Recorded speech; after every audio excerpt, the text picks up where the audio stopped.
Quand vous jouez au ballon, comme c'est la saison du football, ce que nous voulons, ce n'est pas que tous cherchent à enlever le ballon de l'homme qui s'en est emparé. C'est d'essayer d'entourer cet homme, de le protéger, de le laisser passer. Nous essayons de marquer un but, voyez? Pourriez-vous imaginer une équipe si mal entraînée qu'en voyant un de ses propres joueurs courir avec le ballon vers les buts, au lieu d'éloigner l'ennemi de lui, l'équipe adverse, pour permettre à votre coéquipier qui a le ballon de se sauver avec? Chacun chercherait à le lui prendre des mains. Eh bien, vous perdriez, forcément. Et aujourd'hui, c'est la même chose. Quand nous voyons Dieu venir sur la scène et commencer à bénir une certaine chose, gardons-en tous les ennemis éloignés.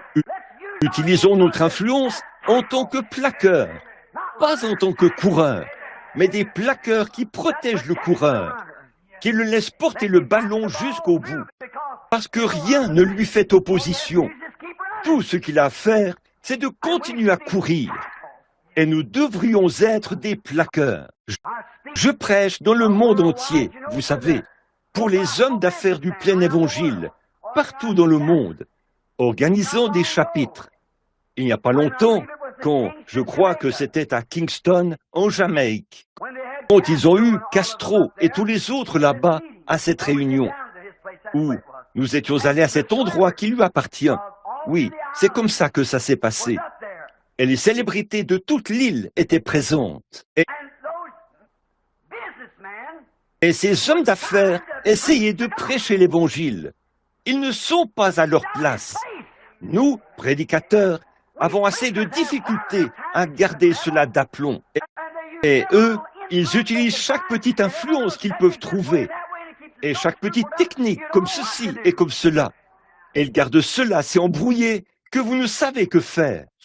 Souvent, dans une église, une petite église peut avoir un réveil en cours. Quelqu'un voudra aller quelque part pour y tenir une réunion de prière. Cependant, il a une idée différente de ce que la Bible enseigne vraiment. Et malgré tout, il croit la Bible de cette manière-ci. Alors, il commencera à user de son influence pour en attirer d'autres et les éloigner de cela.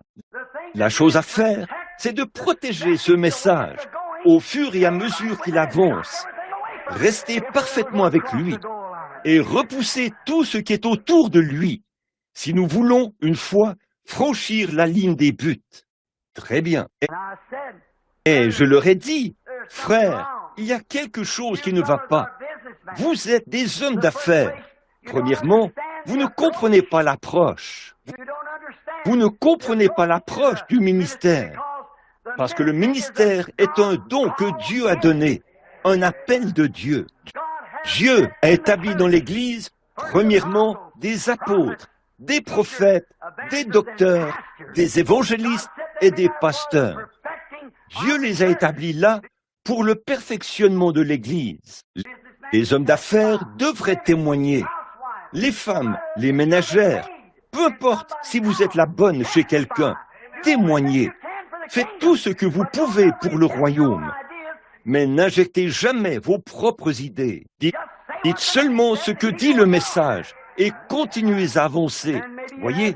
Et alors vous aurez peut-être de l'influence. Mais n'essayez pas de prêcher là avant de savoir que Dieu vous a appelé. Tenez-vous-en strictement à cela, à votre témoignage. Parce que sinon, vous dédirez et vous vous retrouverez dans la mauvaise catégorie. Et là, vous gâcherez tout. Voilà. Et cela ne plaît pas du tout à Dieu. Si vous pensez que ce n'est pas vrai, écoutez ceci. Dans le monde entier, aussi bien dans les groupes pentecôtistes que dans les groupes fondamentalistes, on forme des organisations d'hommes d'affaires. Ils ont envahi la chair sans avoir un appel de Dieu. Ils se sont fait passer pour des pêcheurs d'hommes et pour les fondateurs d'un mouvement de Dieu, et ils disent que le ministère d'Éphésiens 4.10 à 13, ce don que Dieu a fait à l'Église, a échoué, et que, par conséquent, eux prennent la relève. Nous voici en plein dans l'accomplissement de la prophétie, de ce qu'on appelle la révolte de Corée, et ils ne se rendent même pas compte que c'est eux qui ont accompli cette prophétie. Ils continuent aveuglément à prêcher leurs expériences en guise de vérité. Que Dieu ait pitié d'eux. Que leurs yeux s'ouvrent avant qu'il ne soit trop tard. Oh, écoutez-moi. Quand le prestige de l'argent, l'influence sociale, l'habileté en affaires ou les capacités intellectuelles ont-ils rendu un homme apte à être un conducteur spirituel, ou quand ces choses ont-elles donné un quelconque poids à la parole de Dieu? Et dès que les choses matérielles ou les valeurs humaines commencent, d'une quelconque manière, à être prises comme le moyen d'agir de Dieu, au lieu que ce soit le Saint-Esprit et lui seul, alors nous combattons contre Dieu, et non pour lui. Regardez donc les Billy Graham qui sont dans le pays aujourd'hui. Mais vous savez, Billy Graham ne pourrait jamais prendre votre place. Je ne pourrais pas prendre la place de Billy. Il ne pourrait pas prendre la mienne. Je ne peux pas prendre la vôtre. Et vous ne pouvez pas prendre la mienne. Vous êtes un individu en Dieu. Dieu vous a fait tel que vous êtes, dans un but. Si seulement nous pouvions trouver notre place et y rester. Si nous essayons de faire autre chose, alors vous voyez, nous sommes dans le territoire de quelqu'un d'autre. Et là, nous serons en train de tacher le tableau de Dieu. Prenons par exemple Billy Graham, dans le monde dénominationnel d'aujourd'hui. C'est lui qui, comme on le dirait dans le jargon du football, c'est lui qui a le ballon. Maintenant, si vous essayez d'arracher le ballon à votre propre coéquipier, là, vous ne faites que semer la pagaille dans votre équipe. Protégez votre coéquipier, voyez-vous. Continuez de le protéger. Éloignez de lui tous les joueurs adverses pour qu'il puisse filer avec le ballon. Et au bout d'un moment, vous marquerez un essai. Jésus viendra et tout sera terminé. Que le Seigneur vous bénisse. Maintenant, vous, les hommes d'affaires, permettez-moi de dire cette autre chose. Daniel a effectué un investissement un jour. Il avait été emmené dans un monde qui n'était pas comme le monde auquel il était habitué. On l'avait emmené parmi des gens qui ne croyaient pas la même chose que lui. Mais il a effectué un investissement. Regardez ce qu'il a fait. Il a résolu en son cœur qu'il ne gâcherait pas, qu'il ne souillerait pas cet investissement. Voyez, l'investissement qu'il avait effectué en Dieu, il a résolu dans son cœur, combien même cela lui coûterait la vie, qu'il n'allait pas le souiller en étant incrédule à l'égard de cela. Ne soyez pas incrédule. Quand vous effectuez votre investissement, tenez-vous-y. Si vous n'êtes pas prêt à croire cela, alors n'investissez pas. Mais quand vous êtes prêt à voir en vous la pensée qui était en Christ, vous dites, eh bien, ceci, c'est cela et cela. Vous feriez mieux de faire attention à cela. Si ce n'est pas dans la parole, alors laissez ça de côté. La parole est une réalité fondamentale, et c'est la vérité. Nul besoin d'interprétation particulière. Elle est écrite exactement comme si Dieu va juger l'Église par la Bible. Alors, en ce qui concerne la Bible, Dieu a veillé sur elle pour la protéger. Et elle est écrite exactement comme elle devrait l'être. Aucune interprétation particulière. Les méthodistes l'interprètent d'une certaine façon, les baptistes d'une autre, et ainsi de suite. Et quand on en arrive à l'épreuve de force, aucun des deux n'a raison. C'est la pensée humaine. C'est là qu'il s'égare. Chaque fois que Dieu a suscité un grand fondateur, comme Luther, Wesley et John Smith, Calvin, Knox, Finney, Moody, et ainsi de suite, alors, après leur mort, c'est là que les gens ont formé des organisations. Et ils ont amené là un groupe de gens qui ont fait de grandes études. Ils y ont ajouté leur propre interprétation et ont formé une organisation. Et là, ils sont morts sur le champ. Et jamais dans l'histoire, on a vu une église qui s'est organisée et qui est restée vivante après cela. Où a-t-on jamais eu de grands réveils comme ça dans l'église? L'église est morte quand on l'a organisée. Voyez-vous, et quand on parle aux gens de leurs péchés, et qu'on leur dit qu'ils agissent mal. Sortez, ne cherchez pas à aller au ciel par un système d'organisation ou quelque chose comme ça. Miséricorde, ils ont envie d'exploser. Ils le feront. Ils cherchent des failles en vous. Ils ne s'assoient même pas pour vous écouter. Ils se lèvent et sortent. Ils sont impolis et se conduisent n'importe comment. Vous voyez, au départ, cela montre une mauvaise éducation, un manque de savoir-vivre, certainement. Josué, chapitre 1. Après la mort de Moïse, serviteur de l'Éternel, l'Éternel dit à Josué, fils de Nun, serviteur de Moïse, « Moïse, mon serviteur, est mort. Maintenant, lève-toi, passe ce Jourdain, toi et tout ce peuple, pour entrer dans le pays que je donne aux enfants d'Israël. Tout lieu que foulera la plante de votre pied, je vous le donne, comme je l'ai dit à Moïse. Vous aurez pour territoire, depuis le désert et le Liban, jusqu'au grand fleuve, le fleuve de l'Euphrate, tout le pays des Essiens, et jusqu'à la grande mer vers le soleil couchant. Nul ne tiendra devant toi tant que tu vivras. Je serai avec toi comme j'ai été avec Moïse. Je ne te délaisserai point, je ne t'abandonnerai point. Fortifie-toi et prends courage, car c'est toi qui mettras ce peuple en possession du pays que j'ai juré à leur père de leur donner. Fortifie-toi seulement et aie bon courage, en agissant fidèlement, selon toute la loi que Moïse, mon serviteur, t'a prescrite. Ne t'en détourne ni à droite, ni à gauche, afin de réussir dans tout ce que tu entreprendras. Que ce livre de la loi ne s'éloigne point de ta bouche. Médite-le jour et nuit, pour agir fidèlement selon tout ce qui y est écrit. Car c'est alors que tu auras du succès dans tes entreprises, c'est alors que tu réussiras. Ne t'ai-je point donné cet ordre? Fortifie-toi et prends courage. Ne t'effraie point et ne t'épouvante point, car l'Éternel, ton Dieu, est avec toi dans tout ce que tu entreprendras. Josué donna cet ordre aux officiers du peuple. Parcourez le camp, et voici ce que vous commanderez au peuple.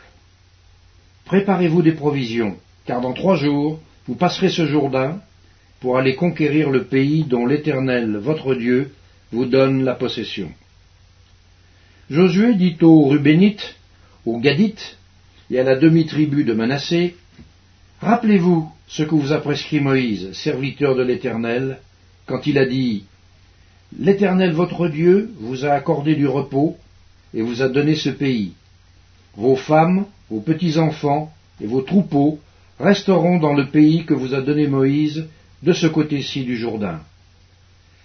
Mais vous tous, hommes vaillants, vous passerez en armes devant vos frères, et vous les aiderez, jusqu'à ce que l'Éternel ait accordé du repos à vos frères, comme à vous, et qu'ils soient aussi en possession du pays que l'Éternel, votre Dieu, leur donne. Puis vous reviendrez prendre possession du pays qui est votre propriété, et que vous a donné Moïse, serviteur de l'Éternel, de ce côté-ci du Jourdain, vers le soleil levant. » Ils répondirent à Josué en disant, « Nous ferons tout ce que tu nous as ordonné, et nous irons partout où tu nous enverras. Nous t'obéirons entièrement, comme nous avons obéi à Moïse. Veuille seulement l'Éternel, ton Dieu, être avec toi, comme il a été avec Moïse. Tout homme qui sera rebelle à ton ordre, et qui n'obéira pas à tout ce que tu lui commanderas, sera puni de mort. Fortifie-toi seulement et prends courage. » Là, nous voyons que Josué, afin d'exécuter cette commission, et sachant qu'il avait la responsabilité de les conduire à travers différents pays, là, il lui faudrait entrer dans cet autre pays. Il lui faudrait établir leur royaume. Il lui faudrait partager l'héritage entre eux. Il savait que la commission était énorme, beaucoup plus que ce qu'avait fait Moïse. Josué avait plus de travail à faire que Moïse en avait eu. Autre chose, il devait les conduire le long de la frontière, parmi leurs frères. Et ils avaient déjà expérimenté ces choses. Ils devaient les vaincre. Ils devaient faire en sorte qu'ils restent tranquilles alors qu'ils avançaient. Il en est de même aujourd'hui avec ce nouveau groupe pentecôtiste qui se lève maintenant. Ils ont fait l'expérience du système dénominationnel. C'est tellement difficile de les retenir. Il y a quelques années, ils m'ont dit « Venez, frère Branham », lorsque le ministère était à ses débuts. Nous allons mettre sur pied une organisation pour construire un monument commémoratif quelque part. Je ne suis pas en quête de monument commémoratif. J'attends la venue du Seigneur. Ils ont formé une petite secte appelée la pluie de l'arrière-saison. Puis, ils se sont installés au Canada et en Californie. Mais cela a échoué. Bien entendu, ça ne peut pas marcher. Pourquoi donc? Tout ce qu'ils savent, c'est qu'ils sont sortis de ces choses et ils en ont eu une petite touche. Il faut qu'ils aient quelque chose qu'ils doivent faire. Frère, la vraie Église du Dieu vivant n'a pas de forme, n'a pas de credo. Elle est conduite par la puissance de Dieu qui est dans le cœur de chaque individu. Passez près de vos frères. Ne leur cherchez pas querelle. Nous sommes plus grands qu'eux. Ne leur cherchez pas querelle. Passez tout simplement. L'épître de Paul aux Romains, chapitre 14. Faites accueil à celui qui est faible dans la foi et ne discutez pas sur les opinions. Tel croit pouvoir manger de tout, tel autre qui est faible ne mange que des légumes, que celui qui mange ne méprise point celui qui ne mange pas, et que celui qui ne mange pas ne juge point celui qui mange, car Dieu l'a accueilli. Qui es-tu, toi, qui juges un serviteur d'autrui? S'il se tient debout ou s'il tombe, cela regarde son maître, et il se tiendra debout, car le Seigneur a le pouvoir de l'affermir. Tel fait une distinction entre les jours, tel autre les estime tous égaux, que chacun ait en son esprit une pleine conviction. Celui qui distingue entre les jours agit ainsi pour le Seigneur. Celui qui mange, c'est pour le Seigneur qu'il mange, car il rend grâce à Dieu. Celui qui ne mange pas, c'est pour le Seigneur qu'il ne mange pas, et il rend grâce à Dieu. En effet, nul de nous ne vit pour lui-même, et nul ne meurt pour lui-même. Car si nous vivons pour le Seigneur, et si nous mourrons pour le Seigneur. Soit donc que nous vivions, soit que nous mourions, nous sommes au Seigneur. Car Christ est mort et il a vécu afin de dominer sur les morts et sur les vivants. Mais toi, pourquoi juges-tu ton frère? Ou toi, pourquoi méprises-tu ton frère? Puisque nous comparaîtrons tous devant le tribunal de Dieu. Car il est écrit, « Je suis vivant, dit le Seigneur, tout genou fléchira devant moi, et toute langue donnera gloire à Dieu. Ainsi chacun de nous rendra compte à Dieu pour lui-même. Ne nous jugeons donc plus les uns les autres, mais pensez plutôt à ne rien faire qui soit pour votre frère une pierre d'achoppement ou une occasion de chute. Je suis persuadé par le Seigneur Jésus que rien n'est impur en soi et qu'une chose n'est impure que pour celui qui la croit impure. Mais si pour un aliment ton frère est attristé, tu ne marches plus selon l'amour. Ne cause pas par ton aliment la perte de celui pour lequel Christ est mort. Que votre privilège ne soit pas un sujet de calomnie. Voyez, là, il y a une autre chose que nous devons savoir. Peu importe combien Dieu vous a béni, vous n'avez pas le droit de réprimander les oints du Seigneur ou de dire quoi que ce soit contre eux. C'est vrai. Dieu est celui qui doit s'en occuper. Si on doit leur faire des réprimandes, ce sont ses enfants. Vous, laissez-les tranquilles. Vous n'êtes pas censé le faire. Les hommes ne sont pas infaillibles, mais Dieu l'est. L'homme, si vous regardez à l'homme, il commettra une erreur. Peut-être pas volontairement, mais il le fera. Dieu permet qu'il le fasse, afin de pouvoir détacher votre foi de l'homme. Notre foi n'est pas dans la sagesse de l'homme, mais dans la puissance de la résurrection de Jésus-Christ. C'est là où la véritable semence d'Abraham fait reposer sa promesse. Parce qu'ils ne peuvent être la semence d'Abraham que lorsqu'ils reçoivent le Saint-Esprit. Sans le Saint-Esprit, ils ne sont pas la semence d'Abraham. Et cette même foi qui était en Abraham entre dans le croyant. Peu importe ce qui arrive ou l'opposition, le croyant poursuit sa marche. Épître de Paul à Tite, chapitre 3. Rappelle-leur d'être soumises aux magistrats et aux autorités, d'obéir, d'être prêts à toute bonne œuvre, de ne médire de personne, d'être pacifiques, modérés, pleins de douceur envers tous les hommes. Car nous aussi nous étions autrefois insensés, désobéissants, égarés, asservis à toute espèce de convoitise et de volupté, vivant dans la méchanceté et dans l'envie, dignes d'être haïs, et nous haïssant les uns les autres. Mais lorsque la bonté de Dieu notre Sauveur et son amour pour les hommes ont été manifestés, il nous a sauvés, non à cause des œuvres de justice que nous aurions faites, mais selon sa miséricorde, par le baptême de la génération et le renouvellement du Saint-Esprit, qu'il a répandu sur nous avec abondance par Jésus-Christ, notre Sauveur, afin que, justifiés par sa grâce, nous devenions, en espérance, héritiers de la vie éternelle. Cette parole est certaine, et je veux que tu affirmes ces choses, afin que ceux qui ont cru en Dieu s'appliquent à pratiquer de bonnes œuvres. Je veux maintenant bien préciser ceci, je ne suis pas du tout contre le fait d'avoir des anciens dans l'Église. Non, monsieur. Et ceci vaut même si l'ancien est aussi pauvre qu'un homme a jamais été pauvre, ou s'il est l'homme le plus riche du monde, pourvu qu'il soit un ancien de cœur et d'action. Je n'hésiterai à ordonner aucun homme qui remplisse vraiment les conditions spirituelles d'ancien ou de diacre, quelle que soit sa situation financière ou son rang social. Mais quand on voit entrer dans l'Église une structure sociale ou financière qui divise les gens de quelque façon que ce soit, ce n'est pas de Dieu. C'est encore un signe de l'époque, dans cet âge de Laodicée où nous vivons, âge qui est riche physiquement, mais pauvre spirituellement. Première épître de Paul à Timothée, chapitre 3. Cette parole est certaine. Si quelqu'un aspire à la charge d'évêque, il désire une œuvre excellente. Il faut donc que l'évêque soit irréprochable, mari d'une seule femme, sobre, modéré, réglé dans sa conduite, hospitalier, propre à l'enseignement. Il faut qu'il ne soit ni abonné au vin, ni violent, mais indulgent, pacifique et désintéressé.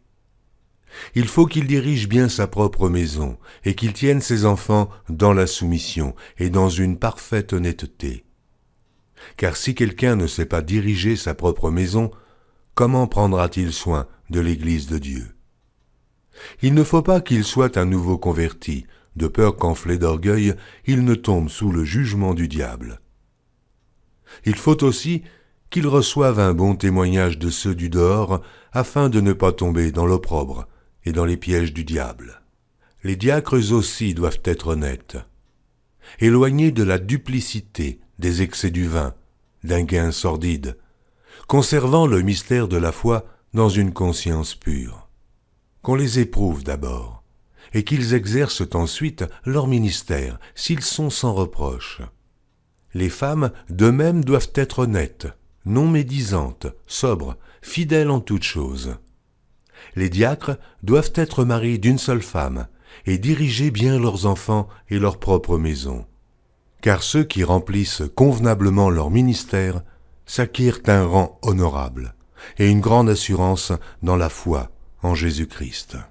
Je t'écris ces choses avec l'espérance d'aller bientôt vers toi.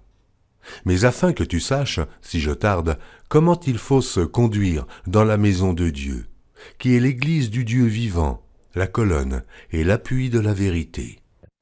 Vous voyez, nous essayons de remplir des conditions. Nous essayons d'amener l'Église à remplir les conditions requises par ce que nous croyons être la parole de Dieu. Nous ne pouvons pas remplir les conditions requises par l'Église. Nous devons remplir les conditions requises par Dieu. Comme je l'ai toujours dit, c'est une grande époque d'imitation. Si vous peignez vos marches en rouge, vous verrez votre voisin peindre les siennes en rouge. Que certaines d'entre vous, les femmes, portent un certain type de chapeau à l'église.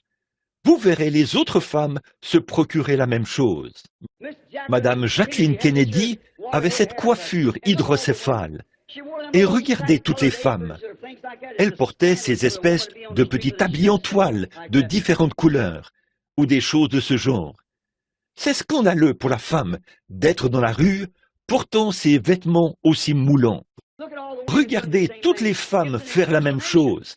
c'est de l'imitation, et ça, c'est dans le monde.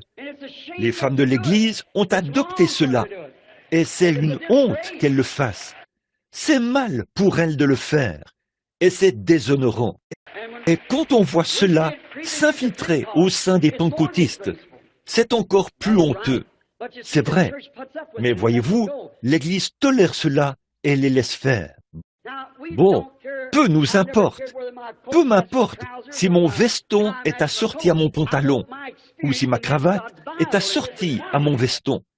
Ce que je veux, c'est que mon expérience s'accorde avec la Bible de Dieu et avec ses exigences. Et c'est ce que nous devons faire en tant que pentecôtistes. Notre expérience doit être comme était la leur, parce qu'il est le même Jésus, le même Saint-Esprit, la même puissance. Il vit aujourd'hui et il vit parmi nous. Cela me rappelle un peu le jour où sa mère était partie de Jérusalem, après être venue adorer avec Joseph, son père adoptif. Ils avaient fait 3 jours de marche, croyant qu'il était avec eux, et ils se sont aperçus qu'il n'était pas là. Jérémie, chapitre 45. La parole que Jérémie le prophète adressa à Baruch, fils de Nérija, lorsqu'il écrivit dans un livre ces paroles, sous la dictée de Jérémie, la 4e année de Joachim, fils de Josias, roi de Juda. Il dit, « Ainsi parle l'Éternel, le Dieu d'Israël, sur toi, Baruch. Tu dis, malheur à moi, car l'Éternel ajoute le chagrin à ma douleur, je m'épuise en soupirant, et je ne trouve point de repos. Dis-lui, ainsi parle l'Éternel. Voici, ce que j'ai bâti, je le détruirai, ce que j'ai planté, je l'arracherai, savoir tout ce pays. Et toi, rechercherais-tu de grandes choses? Ne les recherche pas. Car voici, je vais faire venir le malheur sur toute chair, dit l'Éternel, et je te donnerai ta vie pour butin dans tous les lieux où tu iras. » Et vous savez, j'aimerais comparer cela à aujourd'hui. Vous savez, l'Église a fait un voyage en 3 étapes. Luther, Wesley, la Pentecôte. Un voyage en 3 étapes. À chacun, Dieu a donné un message. À Luther, c'était la justification. Il s'y est accroché. Puis est venue la sanctification par Wesley et le baptême du Saint-Esprit chez ceux de la Pentecôte. Et je me demande si nous ne nous sommes pas embarqués dans une galère à un moment donné, quand nous nous sommes mis à construire de grandes choses et à faire des choses grandioses, comme ce que Balaam avait à l'esprit, de grandes organisations, là, l'une qui essaye de dépasser l'autre, et celle-ci qui veut en faire plus, en attribuant des médailles d'or et des étoiles pour l'école du dimanche, et qui pourra amener le plus de membres, et on accepte n'importe quoi dans l'Église. Je vous le dis, il y a une Église dans laquelle il n'y a pas d'hypocrite. C'est l'Église du Seigneur Jésus-Christ, qui est baptisée du Saint-Esprit. On n'y entre pas par la persuasion, on y naît. C'est le Saint-Esprit qui vous y amène. Ils se sont aperçus, les parents se sont aperçus qu'ils n'étaient pas parmi eux. Maintenant, en cette heure où cette grave crise a cours, nous savons que cette nation est ébranlée. Non seulement cette nation, mais le monde est ébranlé. C'est le temps de la fin. À ce que je sache, il n'y a absolument rien qui puisse encore se produire si ce n'est l'enlèvement, la venue du Seigneur Jésus-Christ. Tout est fin prêt. Et nous voyons ces rassemblements. Oh, retirez tout ce que vous pouvez lors de la convention qui vient. Retirez-en tout ce que vous pourrez qui vient de Dieu. Si vous n'avez pas le Saint-Esprit, prenez la résolution de ne pas partir d'ici avant de l'avoir reçu. C'est comme ça qu'il faut faire. Restez là, parce que ce pourrait être votre dernière occasion. Il pourrait ne plus y avoir de convention sur cette côte ouest. Elle pourrait bien être engloutie sous la mer d'ici là, avant qu'il puisse y en avoir une autre. Nous ne savons donc pas ce qui peut arriver. Ainsi, nous nous attendons à ce que les jugements de Dieu s'abattent sur les nations. Maintenant, permettez-moi de dire ceci. Ils pensaient qu'il était avec eux, mais ils se sont aperçus, pendant la crise, qu'il n'était pas là. Vous voyez, il n'était pas avec eux. Maintenant, nous voyons qu'au moment où cette glorieuse chose a été suscitée, nous nous apercevons que quelque chose est absent de nos églises. Et cette chose, c'est la puissance de Christ. Maintenant, écoutez, je ne veux pas critiquer. Je vous aime. Et un amour véritable et authentique est toujours correctif. Maintenant, Christ est absent de notre Église. Christ est absent de nos groupes pentecôtistes, de nos frères et sœurs. Il y a quelque chose qui cloche. Les réunions de prière, à l'ancienne mode, qu'ils avaient jour et nuit, ils ne les ont plus. Nos femmes portaient les cheveux longs. Elles ne le font plus.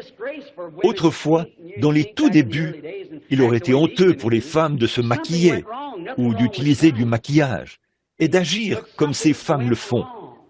Quelque chose a mal tourné. Il n'y a rien qui cloche chez Christ, voyez, mais quelque chose a mal tourné. Quelque chose cloche quelque part. Autrefois, la chair ne permettait pas de telles choses, mais elle le fait maintenant. Vous voyez, la crise est en cours et il nous manque quelque chose. Il nous manque la puissance que nous sommes censés avoir. La grande machine devrait être en marche et devrait y avoir de grands signes et des prodiges. Eh bien, ce bâtiment devrait être aussi rempli de la puissance de Dieu en ce moment qu'aucun pécheur ne pourrait rester ici. Le Saint-Esprit le condamnerait sur le champ, comme il en était d'Ananias et de Saphira. Il nous manque quelque chose. Maintenant, que s'est-il passé? Ils sont allés le chercher parmi leurs proches parents, et ils ne l'ont pas trouvé parmi leurs proches parents. Où l'ont-ils donc trouvé? Exactement là où ils l'avaient laissé. Je pense que lorsque notre Église s'est lancée dans cette grande folie organisationnelle que nous avons eue, où l'une devait surpasser l'autre et devait avoir les plus grandes églises, une meilleure classe de gens, des gens les mieux habillés et de meilleurs chanteurs, les gens se tiennent là. Et j'aime les beaux chants.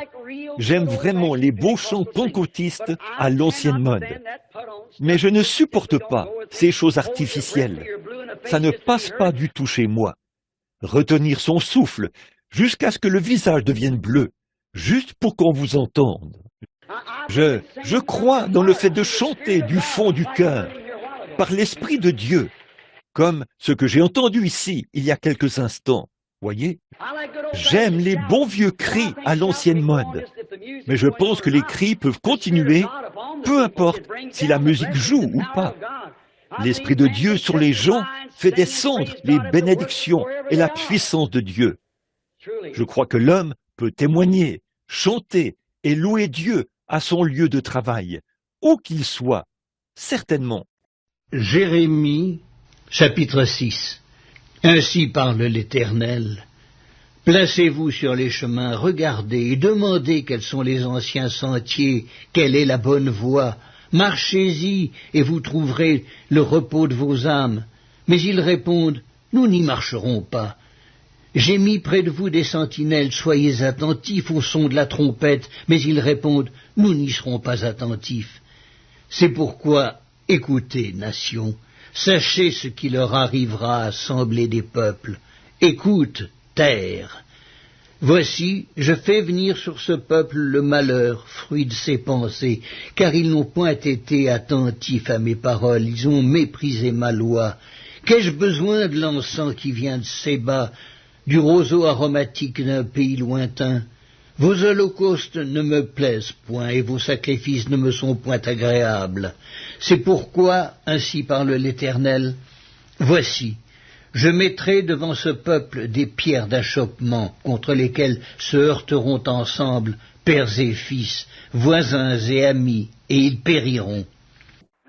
Remarquez, Jérémie s'est levé, confirmé devant le peuple, et pourtant il le haïssait. Donc, ils sont allés faire un joug.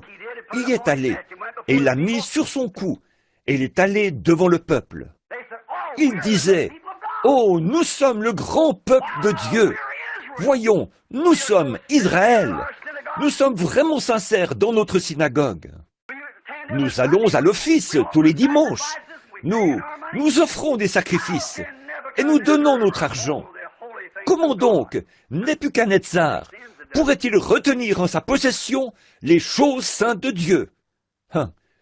C'est à cause de vos péchés. Dieu a dit, si vous observez mes commandements, je ne le ferai pas. Mais sinon, voilà ce qui vous attend. C'est tout à fait vrai. C'est encore pareil. Observez ses commandements, sa parole de l'heure, ce qu'il a promis. Maintenant, remarquez. Donc, Jérémie, par la volonté de Dieu, un prophète confirmé, bien que haï. Ils ont tous été haïs à leur époque. Ils faisaient des choses tellement bizarres, contraires à la dénomination de l'époque. Tout le monde le haïssait, jusqu'au roi et tout le reste. Il a donc mis un joug sur son cou, et il a dit, « Ainsi dit le Seigneur, vous serez là-bas pendant 70 ans. » Parce qu'il en avait reçu la compréhension par la parole de Dieu. 70 ans. Deuxième épître de Paul à Timothée, chapitre 3. De même que Janès et Jambres s'opposèrent à Moïse, de même ces hommes s'opposent à la vérité, étant corrompus d'entendement, réprouvés en ce qui concerne la foi. Mais ils ne feront pas de plus grands progrès, car leur folie sera manifeste pour tous, comme le fut celle de ces deux hommes. Pour toi, tu as suivi de près mon enseignement, ma conduite, mes résolutions, ma foi, ma douceur, ma charité, ma constance, mes persécutions, mes souffrances. À quelles souffrances n'ai-je pas été exposé à Antioche, à Icône, à Lystre? Quelle persécution n'ai-je pas supportée? Et le Seigneur m'a délivré de toutes. Or, tous ceux qui veulent vivre pieusement en Jésus-Christ seront persécutés. Ensuite, Anania. Anania, je pense que ça doit se prononcer comme ça. H-A-N-A-N-I-A. Anania, un prophète parmi le peuple, s'est présenté là. Il a ôté le joug du cou de Jérémie et il l'a brisé.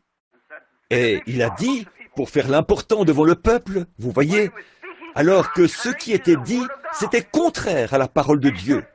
Et il a dit, dans 2 ans, ils reviendront. Ainsi dit le Seigneur. 2 prophètes oints. Quelle était la différence entre eux? L'un avait la parole qu'il prononçait et pas l'autre. Jérémie a dit Amen.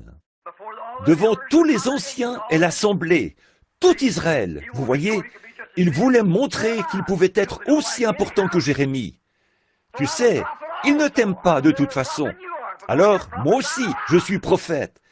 Je suis plus prophète que toi, parce que toi, tu prophétises un mensonge. Tu me racontes que le peuple de Dieu va subir telle et telle chose? Voilà ce qu'ils disent aujourd'hui. Mais vous y serez quand même, en tant qu'Église. Vous êtes maudits d'une malédiction. Vous toutes, les églises, les dénominations, qui vous attachez aux traditions de l'homme, plutôt qu'à la parole de Dieu. Vous êtes maudites par Dieu. Jérémie, chapitre 11. La parole qui fut adressée à Jérémie de la part de l'Éternel en ces mots. Écoutez les paroles de cette alliance et parlez aux hommes de Juda et aux habitants de Jérusalem. Dis-leur, ainsi parle l'Éternel, le Dieu d'Israël. Maudit soit l'homme qui n'écoute point les paroles de cette alliance que j'ai prescrite à vos pères, le jour où je les ai fait sortir du pays d'Égypte, de la fournaise de fer, en disant, écoutez ma voix et faites tout ce que je vous ordonnerai. Alors vous serez mon peuple, je serai votre Dieu, et j'accomplirai le serment que j'ai fait à vos pères, de leur donner un pays où coule le lait et le miel, comme vous le voyez aujourd'hui. Et je répondis, Amen, Éternel. L'Éternel me dit, publie toutes ces paroles dans les villes de Juda et dans les rues de Jérusalem, en disant, Écoutez les paroles de cette alliance et mettez-les en pratique, car j'ai averti vos pères depuis le jour où je les ai fait monter du pays d'Égypte jusqu'à ce jour. Je les ai avertis tous les matins en disant « Écoutez ma voix ». Mais ils n'ont pas écouté, ils n'ont pas prêté l'oreille, ils ont suivi chacun les penchants de leur mauvais cœur. Alors j'ai accompli sur eux toutes les paroles de cette alliance que je leur avais ordonné d'observer et qu'ils n'ont point observé. L'Éternel me dit, il y a une conjuration entre les hommes de Juda et les habitants de Jérusalem. Ils sont retournés aux iniquités de leurs premiers pères, qui ont refusé d'écouter mes paroles, et ils sont allés après d'autres dieux pour les servir. La maison d'Israël et la maison de Juda ont violé mon alliance que j'avais faite avec leurs pères. C'est pourquoi, ainsi parle l'Éternel, voici, je vais faire venir sur eux des malheurs dont ils ne pourront se délivrer. Ils crieront vers moi et je ne les écouterai pas. Les villes de Juda et les habitants de Jérusalem iront invoquer les dieux auxquels ils offrent de l'encens, mais ils ne les sauveront pas au temps de leur malheur. Car tu as autant de dieux que de villes, ô Juda, et autant Jérusalem a de rues, autant vous avez dressé d'autels aux idoles, d'autels pour offrir de l'encens à Baal. Et toi, n'intercède pas en faveur de ce peuple, n'élève pour eux ni supplication ni prière, car je ne les écouterai pas quand ils m'invoqueraient à cause de leur malheur. Bon, remarquez, le voilà qui arrive. Anania arrache ce joug de son cou, un symbole de Dieu.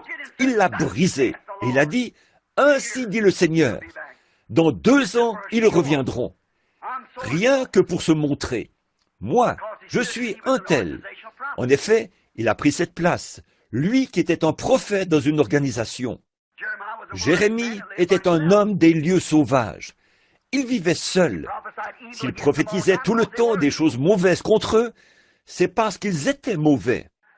Et cet homme-là, il leur disait, « Oh, tout va bien pour vous, tant que vous êtes nombre, tant que vous êtes Israël, c'est tout ce qui est nécessaire. » Vous voyez, nous, Dieu ne va pas faire ça.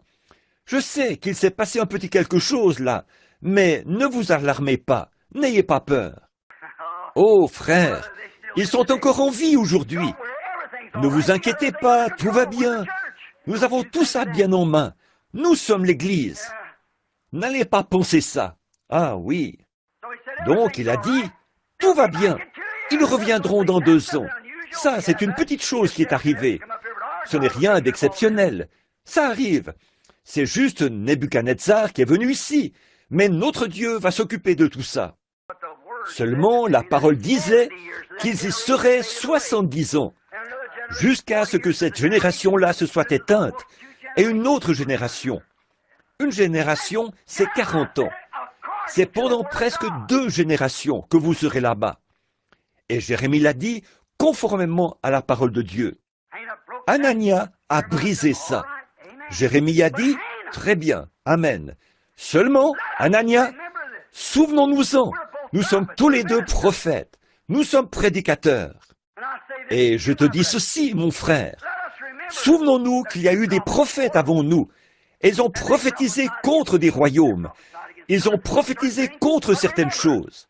Mais souviens-toi, quand le prophète disait quelque chose, il devait prophétiser conformément à la parole. Comme Michée et Moïse et tous les autres. Ça doit être selon la parole. Sinon, alors, souviens-toi de ce qui arrive. Le Deutéronome, chapitre 18. L'Éternel ton Dieu te suscitera du milieu de toi, d'entre tes frères, un prophète comme moi. Vous l'écouterez.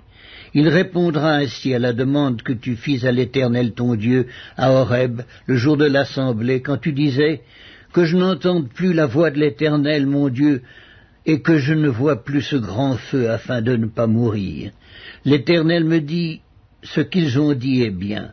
Je leur susciterai du milieu de leurs frères un prophète comme toi. Je mettrai mes paroles dans sa bouche, et il leur dira tout ce que je lui commanderai. Et si quelqu'un n'écoute pas mes paroles, qu'il dira en mon nom, c'est moi qui lui en demanderai compte. Mais le prophète qui aura l'audace de dire en mon nom une parole que je ne lui aurais point commandé de dire, ou qui parlera au nom d'autres dieux, ce prophète-là sera puni de mort. Peut-être diras-tu dans ton cœur, comment connaîtrons-nous la parole que l'Éternel n'aura point dite? Quand ce que dira le prophète n'aura pas lieu et n'arrivera pas, ce sera une parole que l'Éternel n'aura point dite. C'est par audace que le prophète l'aura dite. N'aie pas peur de lui. À ce moment-là, Anania, sa juste indignation était soulevée. Je suis Anania, le prophète du Seigneur, et moi je dis 2 ans. En d'autres termes, ce que la parole dit, ça m'est égal. Son onction, je dis, dans 2 ans, ils reviendront. Jérémie l'a laissé là, il est parti, et il a dit, Seigneur, peu m'importe ce que lui a dit, je crois quand même, et je le sais, que c'est ce que la parole dit. Je te resterai fidèle. Je ne me laisserai pas tromper par lui. Dieu a dit, va dire à Anania que le prochain jour, je le ferai de fer. Et pour avoir fait ça, il a été ôté de la surface de la terre. Anania l'a été dans la même année. Voilà nos exemples. Tous les 2 prophètes. Il y en a encore bien plus qu'on pourrait citer et dont on pourrait parler en ce moment. Mais les hommes méchants et imposteurs avanceront toujours plus dans le mal, égarant les autres et égarés eux-mêmes. Toi, demeure dans les choses que tu as apprises et reconnues certaines, sachant que tu les as apprises dès ton enfance. Tu connais les saintes lettres, qui peuvent te rendre sage à salut par la foi en Jésus-Christ. Toute écriture est inspirée de Dieu et utile pour enseigner, pour convaincre, pour corriger, pour instruire dans la justice, afin que l'homme de Dieu soit accompli et propre à toute bonne œuvre.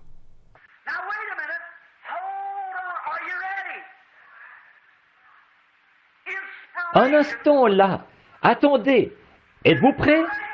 Une inspiration qui ne concorde avec la Bible, c'est une inspiration fausse. Frère Branham, comment pouvons-nous être sûrs que nous sommes dans le vrai? Nous voyons ceci s'élever, et toutes ces choses, et le fantastique. Tenez-vous-en à la parole. C'est sûr, ils étaient tous les 2 inspirés. Ici, il y avait un petit homme qui était là tout seul. Il était inspiré. Ici, il y avait 400 bons évêques, et ils étaient inspirés. Et chacun disait, « Ainsi dit le Seigneur ». Mais comment savoir lequel est dans le vrai? Tenez-vous-en à la parole. Maintenant, remarquez, dans l'Ancien Testament, ils avaient 2 moyens de vérifier l'exactitude d'un message. C'est que, quand un prophète prophétisait, ou qu'un songeur avait un songe, il le racontait devant le pectoral d'Aaron. Sur le pectoral d'Aaron, il y avait les pierres de naissance des 12 patriarches sur ce pectoral. Il le portait sur sa poitrine pour montrer qu'il était le souverain sacrificateur des 12 tribus d'Israël.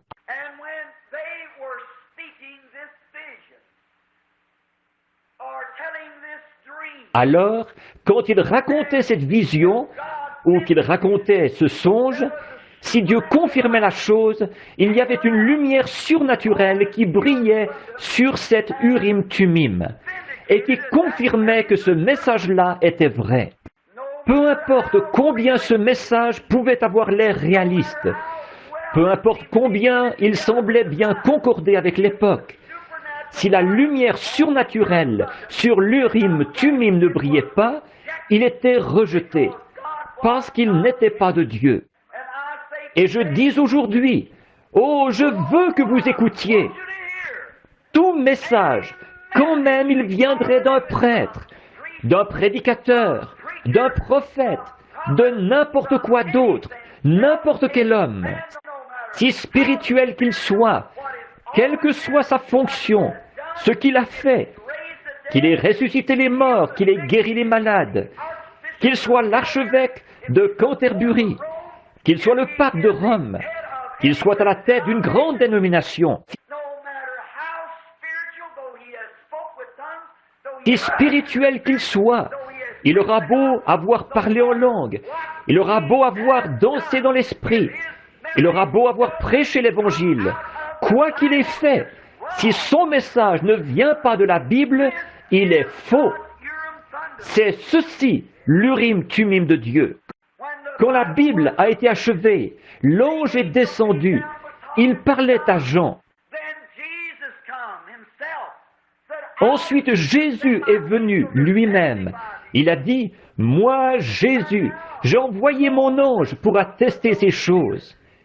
Et maintenant, ferme ce livre, mais ne le scelle pas, car quiconque en retranchera quoi que ce soit ou y ajoutera quoi que ce soit, c'est la parole de Dieu. »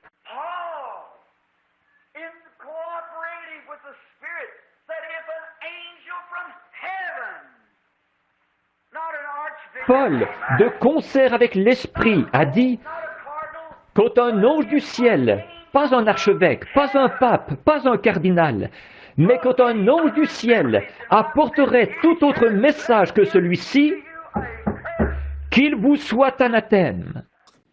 Maintenant, je dois le dire exactement comme ça m'est venu.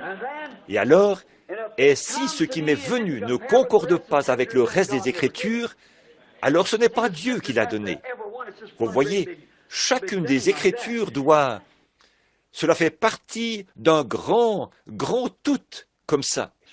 L'Écriture doit s'accorder avec l'Écriture. Et tout ce qui est contraire à l'Écriture, si l'ange du Seigneur me disait quoi que ce soit de contraire aux Écritures, je ne le croirais pas. Tu as éprouvé ceux qui se disent apôtres et qui ne le sont pas, et que tu les as trouvés menteurs. Quelle affirmation directe! Tu as éprouvé ceux qui se disent apôtres. N'est-ce pas présomptueux? Quel droit ces gens ont-ils d'éprouver ceux qui se disent apôtres? Et comment les éprouvent-ils? Oh, j'aime cela! C'est ici, dans Galates 1.8, mais quand nous-mêmes, quand un ange du ciel annoncerait un autre évangile que celui que nous vous avons déjà prêché, qu'il soit anathème. Ce sont les apôtres qui avaient apporté la parole originelle aux gens. Cette parole originelle ne pouvait pas changer, pas même d'un seul point ou d'un seul tiret. Paul savait que c'est Dieu qui lui avait parlé, c'est pourquoi il disait, même si je venais essayer d'apporter une deuxième révélation, essayez de faire une seule petite modification à ce que j'avais apporté à l'origine, que je sois anathème. Vous voyez, Paul savait que la première révélation était juste. Dieu ne peut pas donner une première révélation, puis ensuite une deuxième révélation. S'il le faisait, il changerait d'avis.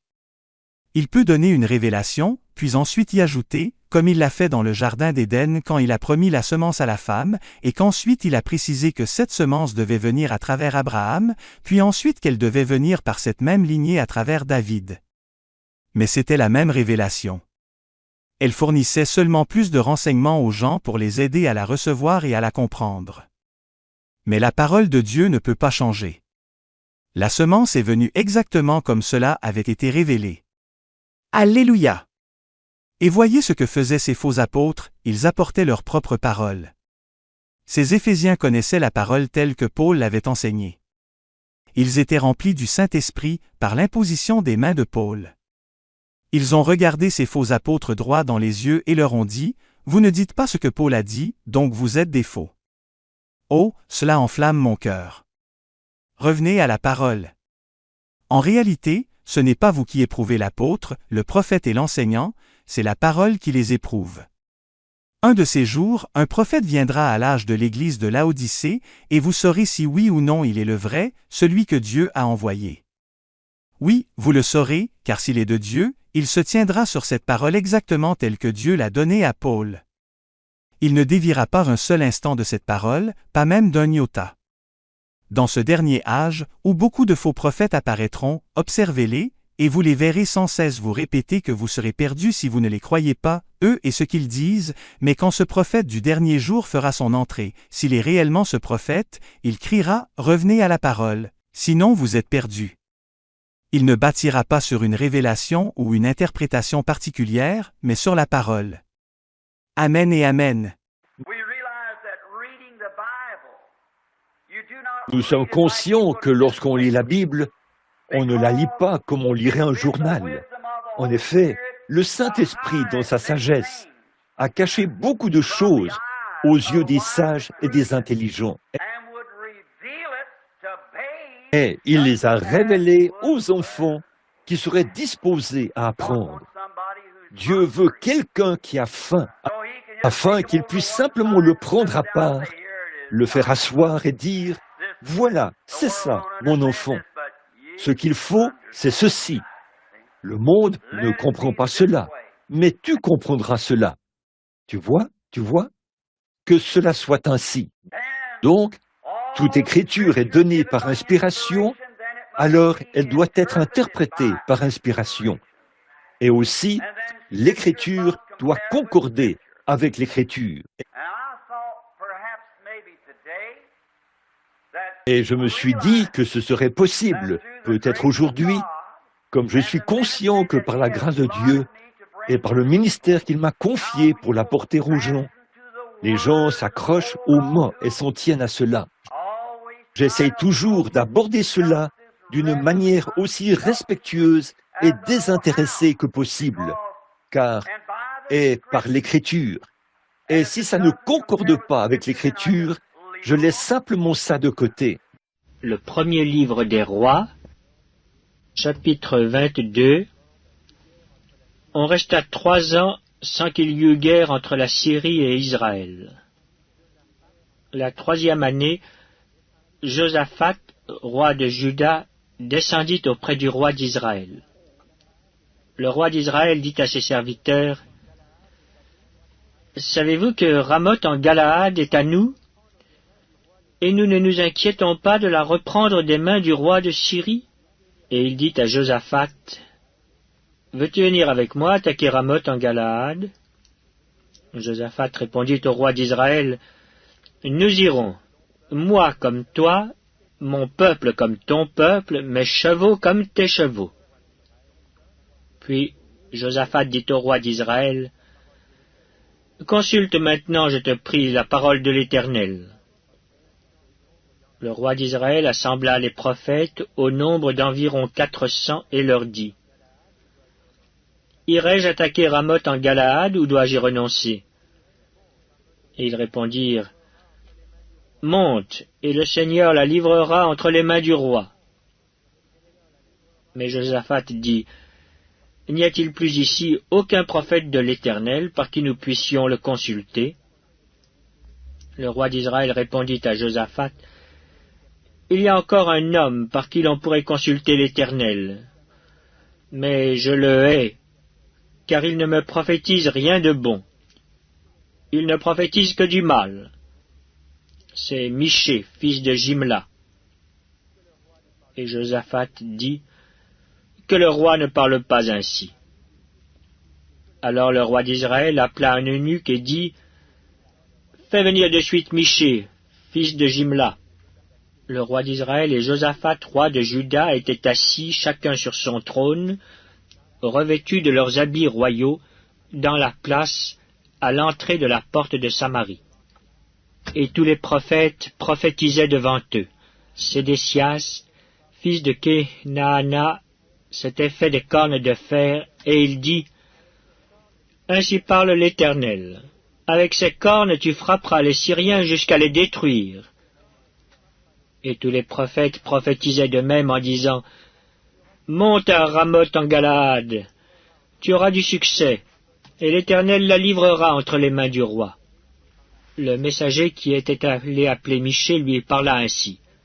« Voici, les prophètes d'un commun accord prophétisent du bien au roi.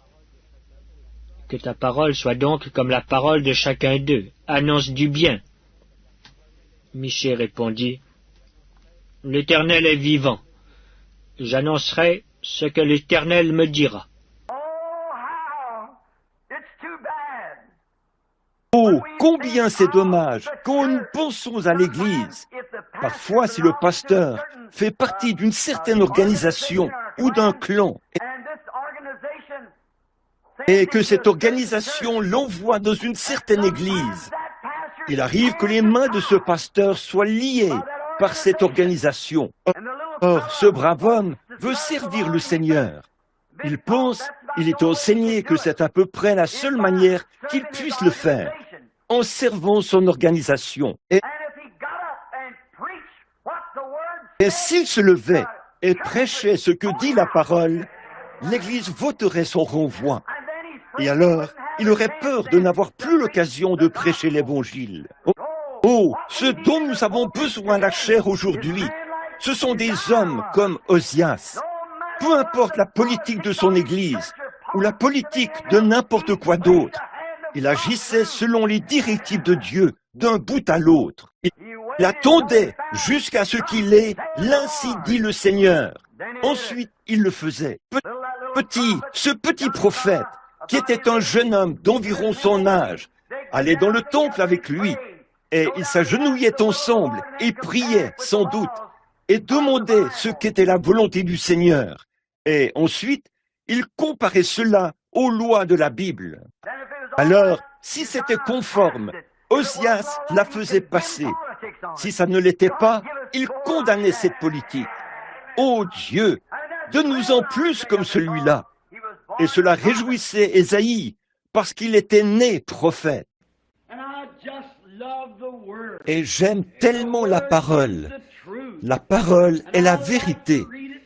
Et j'aime la lire devant mon assemblée, car je sais qu'au jugement, je vais comparaître avec eux, et je vais rendre des comptes.